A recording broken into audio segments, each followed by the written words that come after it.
देशातील नक्षलवादी चळवळीची धुरा सांभाळणाऱ्या सीपीआय माओवादी या प्रतिबंधित संघटनेचा सरचिटणीस दिप्पिरी तिरुपती उर्फ देवजी याने तेलंगणा पोलिसांसमोर आत्मसमर्पण केल्याची माहिती समोर येत आहे.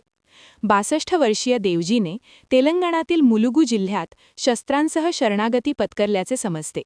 तेलंगणा पोलिसांनी अद्याप या वृत्ताला अधिकृत दुजोरा दिला नसला तरी गुप्तचर विभागातील सूत्रांनी दिलेल्या माहितीनुसार 1 ते 2 दिवसात ही घोषणा होऊ शकते.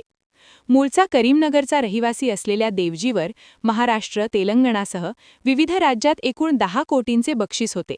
अवघ्या 8 महिन्यांपूर्वीच त्याची संघटनेच्या सरचिटणीसपदी नियुक्ती झाली होती. मे 2025 मध्ये सुरक्षा दलांनी तत्कालीन सर्वोच्च नेता नंबाला केशवराव उर्फ बसवराजू याला एका बकमकीत ठार केल्यानंतर देवजीकडे संघटनेची सूत्रे आली होती. देवजीच्या आत्मसमर्पणावर शिक्कामोर्तब झाल्यास 1 वर्षाच्या आत दुसऱ्यांदा ही संघटना नेतृत्वहीन होणार आहे. केवळ देवजीच नव्हे तर त्याच्यासोबत 15 ते 20 सशस्त्र सदस्यांनी शरणागती पत्करल्याची शक्यता वर्तवण्यात येत आहे. केंद्रीय गृहमंत्री अमित शहा यांनी मार्च 2026 पर्यंत देशातून नक्षलवाद समूळ नष्ट करण्याचे उद्दिष्ट ठेवले आहे. याच मोहिमेचा भाग म्हणून छत्तीसगड, महाराष्ट्र आणि तेलंगणा सीमावर्ती भागात नक्षलविरोधी कारवाया तीव्र करण्यात आल्या आहेत. गेल्या काही महिन्यात तेलंगणाशी संबंधित अनेक जहाल नक्षलवाद्यांनी महाराष्ट्र आणि छत्तीसगडमध्ये आत्मसमर्पण केले आहे.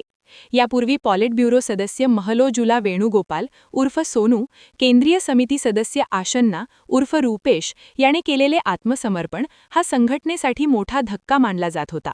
क्या आप भी चाहते हैं जटिल रोगों पर विशेष रूप से आयुर्वेदिक उपचार? तो मिलिए 77 वर्षों से आयुर्वेद सेवा में लगी हुई शिवशंकर आयुर्वेदिक एजेंसी, अनुभवी वैद्य डॉक्टर, सभी प्रसिद्ध कंपनियों की दवाइयाँ और सभी प्रकार की जड़ी बूटियों और रोग प्रतिकारक शक्ति बढ़ाने के लिए कई प्रकार की दवाइयाँ प्राप्त करने का एकमात्र विश्वसनीय स्थान.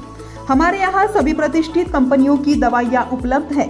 समय सुबह 10 बजे से रात 9 बजे तक. तो फिर इंतजार किस बात का? महाजन मार्केट के पास, टेम्पल बाजार रोड, सीताबर्डी, नागपुर. 8605245080 9112079000.